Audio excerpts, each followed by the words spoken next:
అందరికీ నమస్కారం. కథల పల్లకి ఛానల్కి స్వాగతం.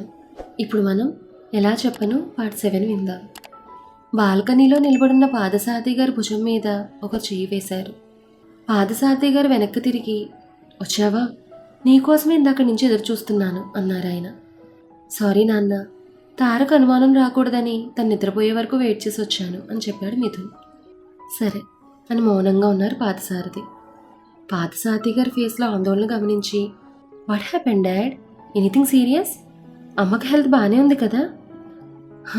మీ అమ్మ బాగానే ఉందిరా, కానీ ఈ మధ్య మీ అమ్మకు అన్నోన్ నెంబర్ నుండి కాల్స్ వచ్చాయంట. ఆ మాట విని మీతో ఆశ్చర్యంగా, అవునా?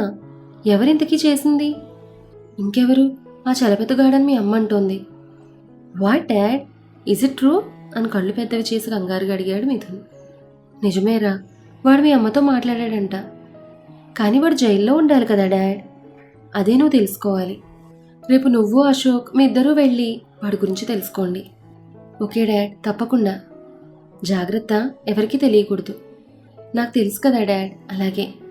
సరే, ఇంక నువ్వు వెళ్ళు. మళ్ళీ తార లేస్తే ప్రాబ్లం అవుతుంది. సరే అని మిథున్ తన రూమ్కి వెళ్ళాడు.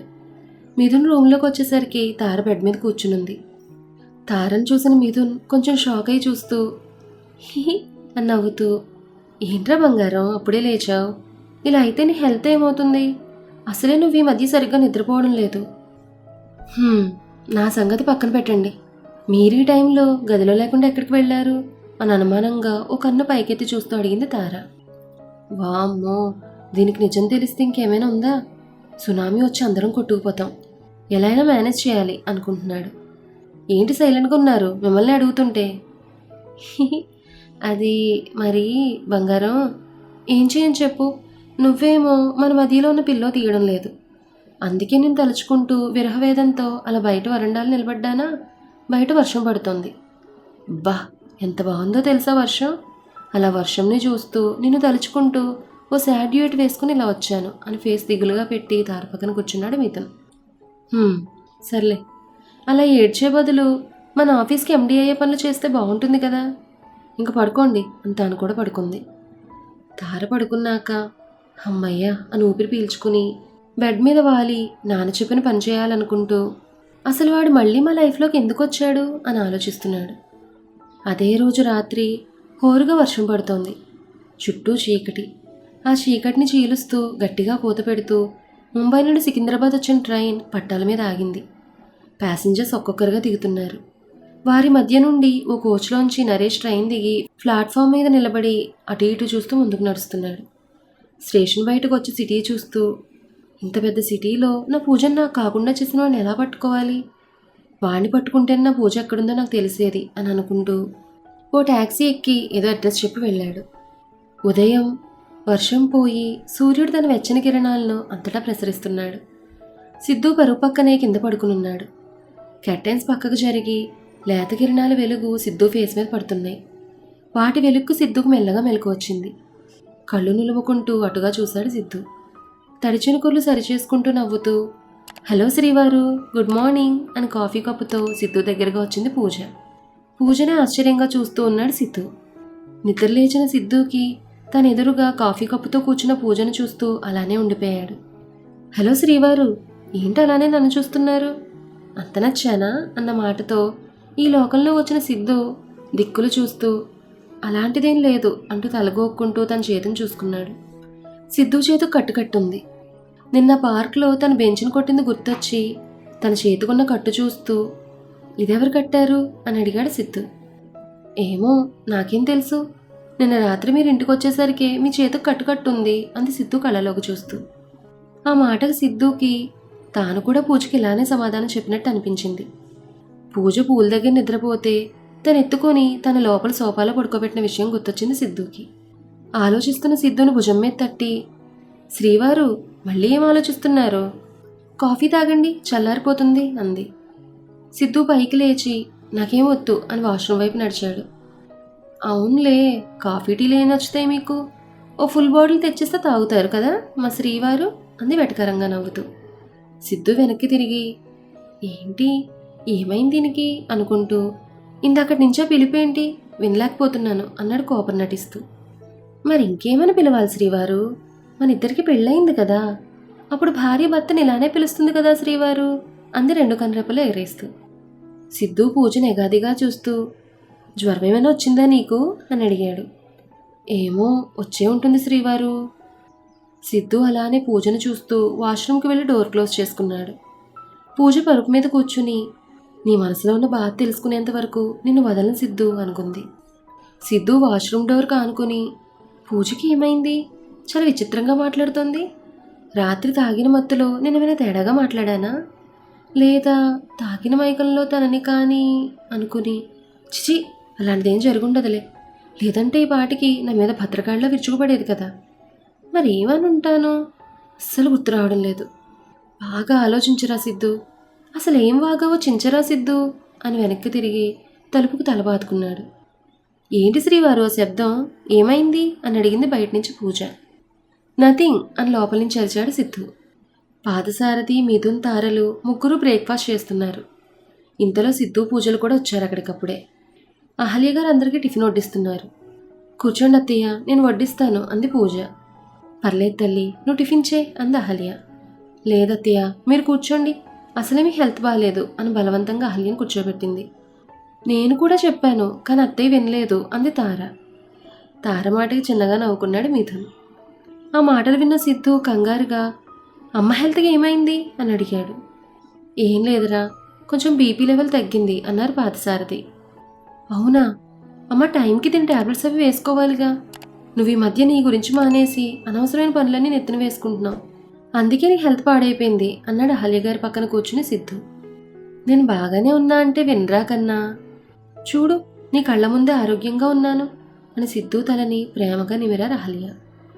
అహల్య గారి చేతిని పట్టుకుని, నువ్వు బాగుండడమే నాకు కూడా కావాలమ్మా, ఐ లవ్ యూ అమ్మా అన్నాడు సిద్ధు అహల్య గారి చేతిని ముద్దు పెట్టుకుంటూ.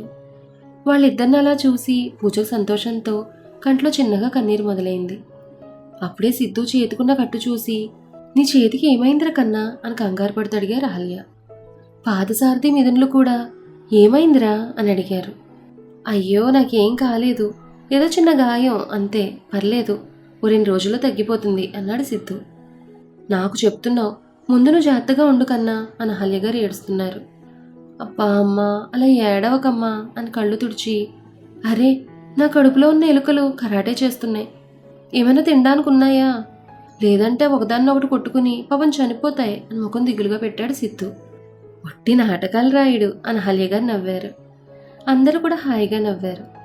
చాలా రోజుల తర్వాత అందరిని అలా సంతోషంగా చూసి పూజకు కూడా హ్యాపీగా ఉంది. సిద్ధుకు టిఫిన్ పెట్టి, ఇలా ఇవి పూజ, వాడికి నా చేత్తో తినిపిస్తాను అన్నారు అహల్య.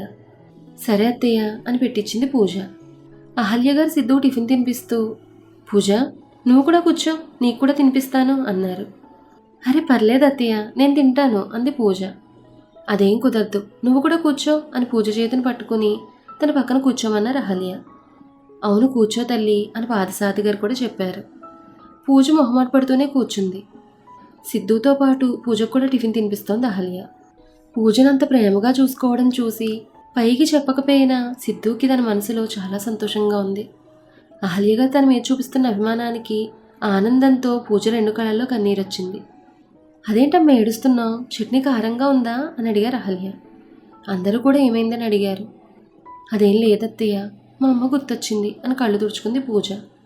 నేను కూడా నీకు అమ్మలాంటి దాన్నే అని నవ్వుతూ చెప్పారు అహల్య. అంటే వాళ్ళిద్దరేనా నీకు పిల్లలు, నేనేమీ కానా అని బొంగుమూతి పెట్టాడు మిథున్. అలా అంటావేంట్రా, నీకోసం మీ అమ్మ నన్ను ఎక్కించని గుళ్ళు లేవు, దింపని మెట్లు లేవు, ఎన్నో నోములు వ్రతాలు చేస్తే పుట్టిన అడ్డగాడిదో నువ్వు అని చమత్కరించారు పాదసారథి గారు. సూపర్ నాన్న అని నవ్వుతూ సిద్ధు హైఫై ఇచ్చాడు పాదసారథి గారికి. అమ్మ చూడు నాన్న సిద్ధు ఎలా అంటున్నారు, దీనంగా ఫేస్ పెట్టి అన్నాడు మిథున్. మిథున్ సిద్ధు ఒకరినొకరు వెక్కిరించుకున్నారు. ఆపన్రా మీ అల్లరి అంటూనే, మీ నాన్న కళ్ళెప్పుడు నా పిల్లల మీదే ఉంటాయి, నువ్వు తిన్నానా అని తినిపించారు అహల్య. మరోవైపు పూజను అంత ప్రేమగా చూడడం చూసి జలసీతో మిథున్ కాలు తొక్కింది తార. చచ్చాన్రా దేవుడా అని అరిచాడు మిథున్. ఏమైందిరా అలా అరిచావు? అబ్బే ఏదో దొంగచిం కుట్టిందిలే అమ్మా అని హిహి అని నవ్వాడు. అందరూ మళ్ళీ నవ్వారు. తార ముఖం పాపం దోసలా మాడిపోయింది. నా ముద్దులు పెద్ద కోడలు కదా అని నువ్వు కూడా తినమ్మా, తారకు కూడా తినిపించారు అహల్య. అప్పటికి కానీ తార మనసు కుదుటపడలేదు. అంతేలే, మీరందరూ ఒకటి, నేనే వేరు అన్నాడు పాదసారథి. నాకెవరూ తినిపించేవారే లేరు, మా అమ్మ కూడా లేదు అని జాలిగా ఫేస్ పెట్టారు. అవునమ్మా, నాన్నకు కూడా పెట్టు అని సిద్ధు మీదను అల్లరి చేశారు. తారా పూజలు కూడా బలవంతం చేశారు అహల్య గారిని. ఇంకా వేరే దారిలేక సిగ్గుపడుతూ పాదసారథి గారికి తినిపించారు అహల్య. మన పిల్లల ముందు అంత సిగ్గెందుకు అహల్య అని కనుకొట్టారు పాదసారథి గారు. సిగ్గులేదు మీకు, పిల్లల ముందు ఏంటివి అని పాదసారథి గారి నెత్తి మీద చిన్నగా ముట్టికాయ వేశారు అహల్య. అలా అందరూ ఆనందంగా నవ్వుకుంటూ బ్రేక్ఫాస్ట్ చేశారు. ఆ అందమైన ఉదయాన పూజ అహల్య మనసులో ఈ ఆనందం ఎప్పటికీ ఇలానే ఉండాలని ఇద్దరు అనుకున్నారు. మరోవైపు వారి ఆనందం చెడగొట్టడానికి చలపతి ప్లాన్స్ వేస్తున్నాడు. వాళ్ళ ఆఫీస్లో నరేష్ గురించి మీ అత్తయ్య చెప్పావా అని అడిగింది త్రిపుర. చెప్పలేదు త్రిపుర. అదేంటే, నేను చెప్పమని చెప్పాను కదా, మరి ఎందుకు చెప్పలేదు అని కోపంగా అడిగింది పూజని. అలా కోపంగా చూడకే, ముందు నేను చెప్పేది విను.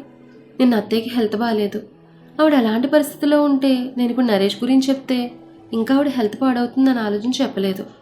అవునా, మరి ఇప్పుడు ఎలా ఉంది అహల్య గారికి? పర్లేదు, ఇప్పుడు బాగానే ఉన్నారు. సరే అయితే తర్వాత మర్చిపోకుండా చెప్పు. అలాగే, కొంచెం టైం చూసుకుని అలాగే చెప్తాను. సరే కానీ నీకు ఒక సీక్రెట్ చెప్పాలి త్రిపుర, కొంచెం దగ్గరికి రా అని మెల్లగా మాట్లాడింది పూజ.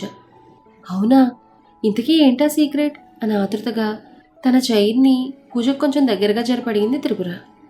పూజ నవ్వుతూ కొంచెం సిగ్గుపడుతూ, మరేమో అది, అబ్బా అలా నాంచకుండా త్వరగా చెప్పవే బాబు, నువ్వు చెప్పేలోపు నేను పైకి పోయేలా ఉన్నాను. నువ్వు అలా కసిరితే నేను చెప్పను, పోవే అని నవ్వుకుంటూ పైకి లేచింది పూజ. ఆగవే తల్లి, ఏదో పొరపాటున అనేశాను. నా బంగారు కొండవి కదూ, అసలే నాకు సీక్రెట్స్ వినడం అంటే చాలా ఇష్టమని నీకు తెలుసు కదా. మధ్యలో వెళ్ళిపోకే, నా గుండె ఆగిపోద్ది, చెప్పవు అని పూజ గడ్డం పట్టుకుని బ్రతిమాలింది త్రిపుర.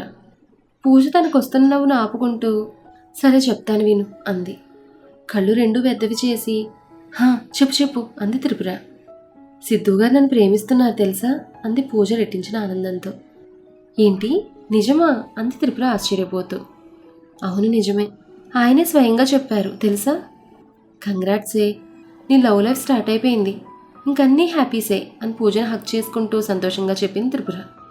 ఏం హ్యాపీసేనా బొందా అని నిన్న నైట్ సిద్ధు ఏ స్థితిలో ఉన్నాడో అంతా చెప్పి దిగులుగా ఫేస్ పెట్టి త్రిపురను చూసింది పూజ. అరేరే, ఇప్పుడు ఈ పెద్ద సమస్య వచ్చిందే అంది త్రిపుర. ఈ టైంలో జోక్స్ వేస్తే నాకు కాలుతుంది. నువ్వు అలా చూడకే, నీ చూపుకే చచ్చిపోతాను నేను. అయినా నీ మీద నాకు పూర్తి నమ్మకం ఉంది. ఏదో ఒకటి చేసి సిద్ధు మనసులో ఏముందో తెలుసుకుంటావు నువ్వు. అదే ఎలానో తెలియడం లేదు, కానీ మొత్తానికి సిద్ధు నన్ను ప్రేమిస్తున్నాను మాత్రం తెలిసింది. ఇప్పుడు నా మనసు కొంచెం ప్రశాంతంగా ఉంది త్రిపుర. బాధపడకు పూజ, నీ కష్టాలన్నీ పోయి సిద్ధుతో నువ్వు సంతోషంగా ఉండే రోజు తప్పకుండా వస్తుంది. నేను కూడా ఆ రోజు కోసమే ఎదురు చూస్తున్నాను త్రిపుర అని ఇద్దరూ ఒకరినొకరు హక్ చేసుకున్నారు. అహల్య పాదసారథులు ఇద్దరూ వారి గెస్ట్ హౌస్లో టెన్షన్ పడుతూ వెయిట్ చేస్తున్నారు. అహల్య గారు మాటిమాటికి గుమ్మం వైపు చూస్తున్నారు. కంగారు పడక అహల్య, వాళ్ళు వస్తారులే అన్నారు పాదసారథి. ఏమో అండి, ఆ చలపతి గురించి తెలిసే వరకు నేను మామూలుగా ఉండలేను అని దిగులుగా అన్నారు ఆవిడ. అప్పుడే బయట కార్ సౌండ్ వచ్చింది. అటువైపు చూశారిద్దరు. మిథున్ అశోకులు ఇద్దరు లోపలికి వచ్చి దిగులుగా సోఫాలో కూర్చున్నారు. ఏమైందిరా, ఏమైనా తెలిసిందా అని గాబరా పడుతూ అడిగారు అహల్య. పాదసారథి కూడా వాళ్ళు ఏం చెప్తారా అని చూస్తున్నారు. మన అనుమానం నిజమే డాడ్, వాడు జైలు నుంచి రిలీజ్ అయ్యి ఇప్పటికి 1 వీక్ అయింది. అది విన్న అహల్య గుండె వేగంగా కొట్టుకుంటోంది. భగవంతుడా, ఎందుకు మాకు ఇన్ని పరీక్షలు పెడుతున్నావు అని తలపట్టుకున్నారు అహల్య. ఊరుకో అహల్య అని పాదసారథి ఇంకా మిథున్ అశోకులు కూడా సముదాయించారు. మరి వాడు ఇప్పుడు ఎక్కడ ఉంటున్నాడో ఏమైనా తెలిసిందా అని అడిగారు ఆయన. అదే ఇంకా తెలియదు అంకుల్, వాడి పాతింటికి వెళ్ళాం కానీ అక్కడ ఎవ్వరూ లేరు, ఇంటికి తాళం వేసింది అని చెప్పాడు అశోక్. అవును డాడ్, చుట్టుపక్కల వారిని కూడా అడిగి చూసాం. వాడు జైలుకి వెళ్ళిన రోజు చూడడమే చివరిసారని, ఇంకా తర్వాత ఇప్పుడు ఆయన చూడలేదని చెప్పారు అన్నాడు మిథున్. మరైతే ఎక్కడో నక్కున్నట్టున్నాడు, గుంట నక్క అని గడ్డంగిని చేతులు పెట్టుకుంటూ అన్నారు పాదసారథి. అప్పుడే అహల్య గారి ఫోన్ రింగ్ అయింది. మరి ఆ తర్వాత ఏం జరిగిందనేది నెక్స్ట్ ఎపిసోడ్లో తెలుసుకుందాం. ఈ కథ మీకు నచ్చితే లైక్ చేయండి, షేర్ చేయండి. అలాగే మన కథల పల్లకి ఛానల్ని సబ్స్క్రైబ్ చేసుకోండి. ధన్యవాదాలు.